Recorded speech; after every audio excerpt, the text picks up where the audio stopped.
I get asked this question a lot. What is the best sighting you've ever had? And this is normally one that pops into my mind. So we were viewing a herd of elephants as the sun was setting directly behind them, creating this golden glow light. It was stunning. And the elephants were standing in this patch of red sand and they actually began to dust bathe. So they're throwing the sand up into the air and it was completely calm and windless.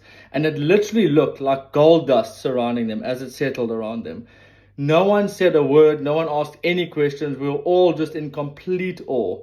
This moment will, I think, will remain with me for the rest of my life.